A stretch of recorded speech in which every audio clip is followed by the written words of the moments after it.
Morning all, Suburban Sentinel here, coming to you once again from deep inside the Arabian Peninsula, and welcome to part 3 of my little mini-series on dumping the 5.56 cartridge.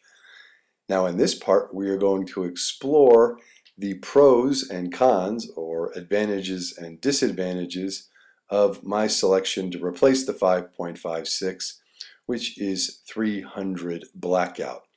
Now, I am aware that the ATF recently abandoned its bid, or at least temporarily suspended its bid, to outlaw green tip, or SS-109 M855. And that is great news. That is some of the best news I've heard in a while. Notwithstanding that good news, I am still going forward with replacing the 5.56. I am not absolutely satisfied with the performance of 5.56, and I've made videos about the what's and whys about this little replacement project, and I will leave the links in the description box. Full disclosure, I am not a ballistics expert. I am not an operator, no military or police service, and I have rather limited experience with the 300 Blackout cartridge.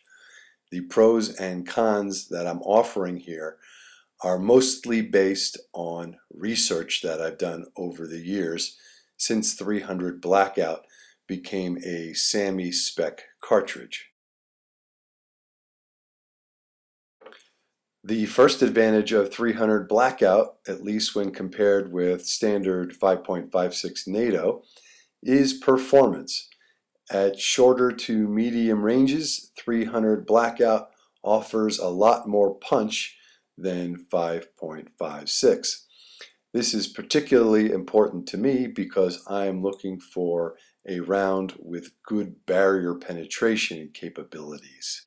All of the ballistics testing reports I've read indicate that 300 Blackout puts much more muzzle energy on target, at least as to targets under 300 meters, compared with 5.56 NATO, including the M855 or SS-109 green tip rounds.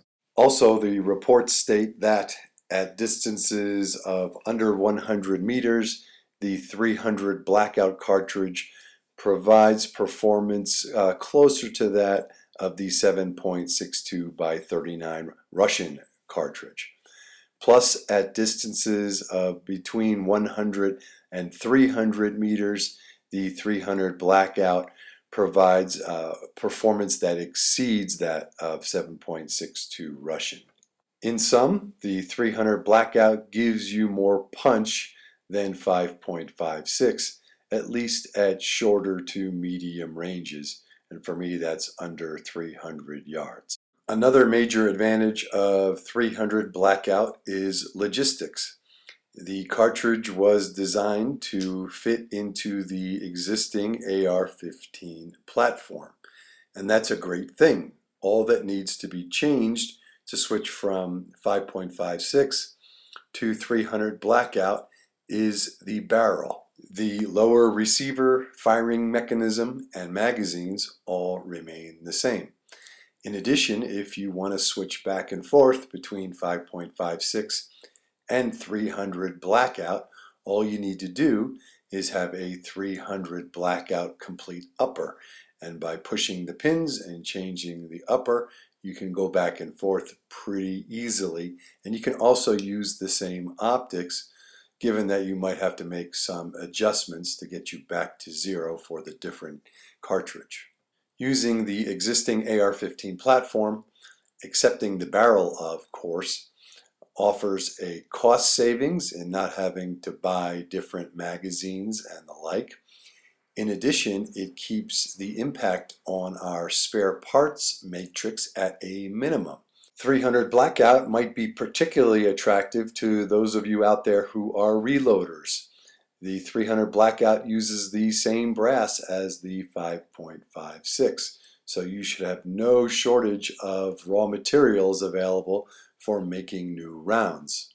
In sum, the 300 Blackout can give us the flexibility of using a more powerful cartridge in our existing rifles without a big impact on our logistics requirements.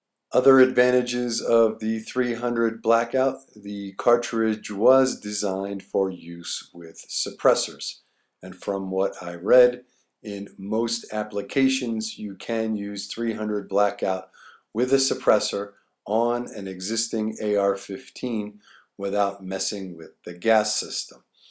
In addition, the 300 Blackout cartridge offers very good performance from short barrels, so those of you in the SBR crowd will probably be very happy with 300 Blackout. On to the disadvantages of 300 Blackout, the biggest of which, in my opinion, is the cost. From what I've seen right now, 300 Blackout is running between $1 and $1.50 a round, depending on the retailer and depending on the loading. And that is on the very expensive side.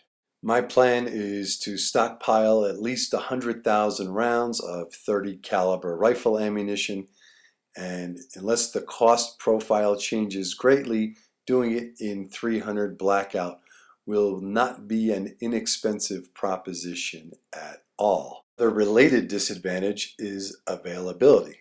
300 Blackout can be hard to find. It's a relatively new cartridge, and not all the manufacturers are up to speed or have dipped their toes in the 300 Blackout water and started making the rounds. Is 300 Blackout worth the cost? Well, of course, that is a very personal decision. Everyone has different needs, wants, and circumstances. For me, 300 Blackout is worth it, mostly because I have very few alternatives with respect to rifles. I'm a lefty. I want a dedicated left-handed rifle or something that is truly ambidextrous. And a left-handed battle rifle is basically impossible to find, at least in the market as it exists today. If there were suitable rifles in more traditional .30 calibers, such as .308 or .30-30, .30-06, I'd probably be more inclined to go that direction because of the cost of ammunition. But again, this is a very personal decision based on each individual's needs, wants, and circumstances. So that's all I have to say about 300 Blackout for today. Thanks for watching. This is the Suburban Sentinel. Please thumbs up and subscribe if you like what you see. Questions, enlightening comments, and differing opinions are always welcome. Shoot safely, everybody.